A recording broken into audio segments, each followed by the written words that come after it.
há milhares de anos, muito antes da chegada dos europeus. Arqueólogos encontraram vestígios de pipoca datados de 300 anos antes de Cristo no Peru e indícios de cultivo no México há 9.000 anos. Acredita-se que a pipoca surgiu de forma acidental, ao expor os grãos de milho nas fogueiras, tornando-se então um alimento, adereço e também elemento cerimonial. Então, para a gente falar sobre os benefícios da pipoca, as várias formas de preparo, nós vamos conversar com a nutricionista Carla Pinheiro. Bom dia para você, Carla. Bom dia, Dani. É um prazer estar aqui falando sobre um alimento que é sinônimo de diversão, entretenimento, alegria, cinema. Pois é. Pronto. Para todo mundo te escutar direitinho. Então, assim, a pipoca, ela lembra tudo isso, né? Ela lembra essa coisa boa, esse encontro bom, essa diversão, na verdade. Exato. Mas muita gente acaba achando que por ser um alimento tão gostoso e que lembra tudo isso bom, que a pipoca ela não é saudável ou ela não pode ser incluída na dieta. E muitas vezes acha que a pipoca é uma vilã. Mas conta pra gente, Carla, o que a gente pode... Dá para incluir a pipoca na dieta? Dá, sem dúvida. Esse é um erro muito frequente. Muitas pessoas chegam até no consultório com a sensação de que, poxa, eu perdi muito tempo, porque é um alimento gostoso, que dá aquela relaxada. Quantas vezes a gente não chega em casa cansada, estressada e quer ligar a TV, assistir alguma coisa bacana e mastigar um pouquinho, né? E muitas vezes você vai para um alimento que tem muita caloria, um pote de sorvete, até às vezes muitas uvinhas, porque, por exemplo, a uva é uma fruta, mas tem muita frutose. Então, se você vai ali exagerando, tanto no alimento que tem muito açúcar, ou até no consumo de uvas, por exemplo, você acaba tendo uma quantidade de calorias maior do que a pipoca. Olha aí. Então, a pipoca é estratégica, sem dúvida, porque ela tem uma caloria mais baixa e ela também é rica em fibras. Então, é um grão integral, muitas pessoas não conhecem isso, não sabem disso, é um alimento integral com alto teor de fibras. Então, até ajuda a regular o intestino, mas tem que ser feito da forma certa, né? Pois é, essa forma de fazer é importante. E sobre a uva que você falou, me lembrou uma conversa que eu tive com a nossa colega Cláudia Leite, que eu tenho o costume de congelar a uva, e ela também. Pronto. Só que o problema de congelar a uva é que você não come só umas 5, 10 uvas. Você vai comendo ovo que parece um docinho. A minha dica de congelar a uva é justamente para comer menos, porque mas nem sempre funciona, né? Porque como é geladinha, aí você vai mordiscando, então você leva mais tempo para comer cada uvinha. Mas se você ficar até umas 12 uvinhas ali, 15, vou passar para ela certo. essa informação. Pronto. Pede para ela intercalar a uva com a castanha, porque aí a castanha ela tem gordura boa e aí ela baixa um pouquinho mais a carga glicêmica do alimento. Então ela pode botar 8 caixinhas de caju e umas 15 uvinhas, que dá super certo. Perfeito. Agora, o jeito de fazer pipoca, Carla, porque tem gente que prefere a praticidade daquela pipoca de micro-ondas, que eu já ouvi várias coisas terríveis. Tem gente que prefere fazer da forma tradicional na panela, aquela forma dos nossos avós. E tem gente que faz com azeite, né? Sem precisar da pipoqueira em si. E tem também as pipoqueiras elétricas que fazem sem gordura nenhuma. Perfeito. O bom é que você já trouxe todas as possibilidades. A que não é bacana, sem dúvida, é a pipoca de micro-ondas, porque aí você deixa de ter um alimento saudável, que seria a pipoca, rico em fibras, esse grão integral, e você traz um alimento ultraprocessado. Até uma dica boa para você não querer comer pipoca de micro-ondas, eu sempre falo isso, abra o pacote antes de você, abra o pacote e veja o que tem lá dentro antes de você colocar no micro-ondas. É muita gordura que tem ali dentro, muito produto industrializado, muito sódio, então acaba realmente acabando todo o benefício. Até a embalagem fica melada às vezes, né? Exatamente. A quantidade de gordura, de calorias, gordura ruim é altíssima. Quando você vai para a panela, né, a nossa tradicional, o azeite dá para fazer pipoca, viu, gente? Pipoca da mesma forma. E também dos óleos, se você não puder investir no azeite, que a gente sabe que está muito caro hoje em dia, dos óleos, o melhor é o óleo de girassol. Então, o de soja nem tanto, de milho nem tanto, mas o de girassol é uma opção ao azeite. Claro que o azeite ainda é bem superior.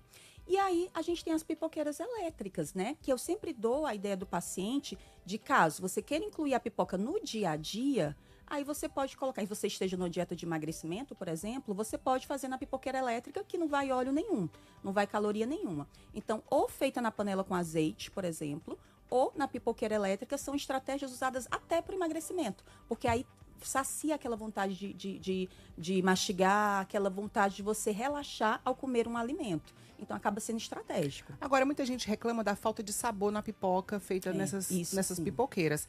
Seria uma estratégia, então, temperar com um limãozinho, colocar um lemon pepper por cima? Sem dúvida, já ia dar essa dica, perfeito. Que é Então, uma acho das que eu mais... tô bem encaminhada na pipoca. Tá, você tá PhD em pipoca. A pipoquinha com lemon pepper lemon pepper fica uma delícia, fica refrescante. Tem gente que gosta também de uma pimentinha calabresa normal. O sal, a gente pode até consumir sal, mas com muita moderação. Então, se você já faz uma alimentação que não tem muitos industrializados, você pode se dar o direito, sim, de botar uma pitadinha mais pouco, né? A gente sabe que hoje em dia muitas pessoas estão com a pressão alta, então moderação com esse sal. Mas, né, ninguém merece uma pipoca que não tenha uma gotinha de sal, né? Uma pitadinha. Então, pitadinha de sal de leve, mas investir mais nos temperos naturais da sua preferência. Vale fazer umas misturinhas e encontrar o que você gosta mais. O Regenilton, ele fala assim, Carla, eu te pergunto, como é que as diferentes técnicas de preparo da pipoca podem influenciar aí na textura, na qualidade final da pipoca, que aí pega tudo isso que a gente está falando, né? Exato. Então, assim, existem várias técnicas. Existem pessoas até que fazem a pipoca no micro-ondas, só que sem ser a pipoca de micro-ondas. Faz tipo no saco de pão, ou tem umas recipientes de silicone que você também consegue fazer no micro-ondas. Eu já vi. Mas eu até tenho em casa e sai bacana também. Sem precisar, por exemplo, eu já lavar fiz uma um saco de panela. pão. Você vai comprar pão na padaria, pega um saquinho separado, coloca lá e tem até receita na internet, bem facinho, né? Exatamente. Então, assim, quando você faz ali sem o óleo, né? Sem óleo nenhum, ou no micro-ondas, ou na pipoqueira elétrica, a tendência é que ela fique um pouquinho mais ressecadinha. E aí você pode até, hoje em dia tem uns sprayzinhos também de azeite. Você pode colocar um pouquinho de manteiga, caso o seu colesterol não esteja elevado, com moderação. E aí você pode devolver um pouquinho mais dessa gordura, né? Mas realmente você fazendo a pipoca no azeite ou no óleo de girassol, que eu dei a dica, ela acaba ficando mais gostosa, né? Sem dúvida. Então, vai do paladar e vai da tua necessidade. Se você tiver emagrecimento, é importante que você não coloque muito óleo, né? E sabe que ela às vezes funciona até como jantar? Então, eu ia te perguntar, qual é o melhor horário para comer a pipoca? Pronto, ela pode substituir um snack, né? O snack é aquele lanchinho rápido, é muito melhor do que você abrir um saco de biscoito, de batata, você comer uma pipoca, sem dúvida. Então, ela é um snack natural que a gente tem em casa. Então, pode ser como lanchinho, ceia. Porque imagina, você jantou, chegou em casa super cansada depois de um dia longo, e aí você liga a TV, vai assistir algo do seu interesse e come a pipoquinha. Agora é a quantidade, Carla, porque muita gente quer aquele balde de pipoca, né? Sim, Mas sim. é a quantidade ideal? A quantidade ideal, olha só, se você consumir, sabe aquele baldezinho de sorvete que todo mundo tem em casa, tradicional? Aquele baldezinho de sorvete que até tem a brincadeira, né, que as pessoas guardam feijão, aquele bem tradicional. Ele tem em torno de 2 litros. E aí, 2 litros, para você fazer aquela quantidade, você tem que colocar em torno de 30 gramas de pipoca. É como se fosse 1/4 da xícara. E isso vai render em calorias, vai ter em calorias em torno de 250 calorias. Ok, né? É ok, não é muito. E aí, como jantar, porque tem paciente meu que fala assim, Carla, eu queria usar como jantar. Aí, como é que a gente faz? Pipoca tem pouco carboidrato, tem bastante fibra, mas não tem proteína. E aí eu sempre falo, não, então você quer jantar pipoca, você não tem tanta fome à noite, por exemplo, quer jantar pipoca, então você antes come 2 ovos cozidos, ou se você está usando whey protein, outro tipo de proteína, você toma a sua dose de proteína, ou come antes a proteína ali, um franguinho, um atum, um peixe, corrige a proteína, consome a proteína e aí depois você come a pipoca. Mas conta se colocar uns cubinhos de queijo então dentro como proteína ou não? A proteína do queijo, o queijo tem sim proteína, só que ela é uma proteína que se você consumir muito, para bater, por exemplo, 30 gramas de proteína, Não você teria dá, que comer né? muito queijo. E aí já se torna um alimento mais inflamatório. O que vale? Comer o ovinho ou a whey, se você estiver suplementando, ou, por exemplo, frango, uma carne magra, um peixe. E aí você faz a pipoca e se quiser colocar o queijo, põe pouco. Põe 30 graminhas de queijo, uma colher de sopa de um queijo ralado, que não seja um queijo muito gordo, né? O nosso queijo coalho, ele pode sim, é um queijo intermediário, é um queijo bom. Agora, quando a gente fala de pipoca, vem na minha cabeça a pipoca doce. Sim. Que muita gente adora. E se a gente encontra um pipoqueiro na rua para comprar a pipoca dele, eu vejo muita gente pedir para misturar metade doce, metade salgada. E nesse caso, ela vira vilã? Pois é, se tudo que é esporádico, tudo que é eventual, você encontrou o pipoqueiro nessa ocasião.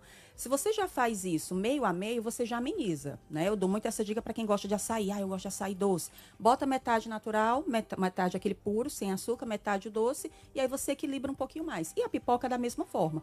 Mas se você for fazer em casa, tem receitinhas que a gente consegue fazer, né? Se você botar na internet rapidinho, você pega umas receitas, mas só trazendo um pouquinho de informação. Você pode fazer ela com canela, você pode fazer ela com cacau. Aí usa um adoçante mais saudável, né? E aí você consegue fazer uma caldazinha e fazer uma pipoca doce em casa também. A do pipoqueiro vai ter muito açúcar, mas aí se você realmente equilibrar meio a meio, você já ameniza um pouco mais. Tem aqui o nosso ouvinte falando que adora pipoca, que quando os netos chegam, a primeira coisa que pedem é para fazer pipoca. E aí pergunta se tem algum problema da pipoca para criança menor. Pois é, a questão da pipoca é porque muitas vezes quando ela vai estourar, né, ainda fica um pouco daquele, é isso que torna ela integral também, né, um pouquinho do milho. Então se a criança for muito pequenininha, ela pode sentir um incômodo. Às vezes até o adulto sente, né, um incômodo, começa a tossir. Então se a criança for muito pequenininha, o ideal é que você ainda não exponha ela à pipoca. Mas a criançada ali, já a partir dos 5, 6 anos, aí já dá para você fazer uma pipoca e deixando o milho estourar bem, né? Para você não ter muita casquinha.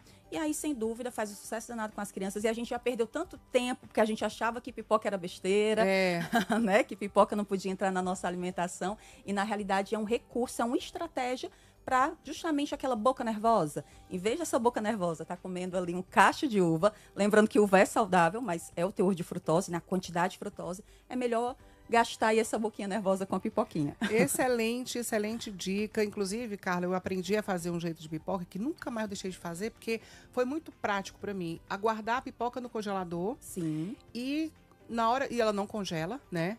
Então, na hora de fazer, eu coloco um pouco de azeite no fundo da panela, deixa cobrir um pouquinho de azeite o fundo e coloco 3 grãos. Quando esses 3 grãos estourarem, aí quer dizer que o azeite está pronto para receber o resto. Aí eu completo o fundo da pipoca e não fica um grão sem estourar. Uau, gente! Então, desde que eu aprendi essa técnica, nunca mais eu fiz de outro jeito. E minha pipoca eu boto num vidrinho, sei lá, num potinho qualquer dentro do congelador e fica lá, guardado no congelador. Perfeito. Perfeito. Olha, essa dica eu não tinha, tá vendo? Nunca me deu mestre trabalho. na arte da pipoca. Eu amo pipoca, amo pipoca. Por isso que delícia. esse dia de hoje a gente tem que comemorar comendo pipoca. Sem dúvida. Carla, muito obrigada. Foi bom obrigada demais essas dicas. E a quantidade também, que é importante, né? Saber. Sim. Carla Pinheiro, nutricionista. Obrigada, hein, Carla? Obrigada, é uma satisfação. Satisfação é toda nossa.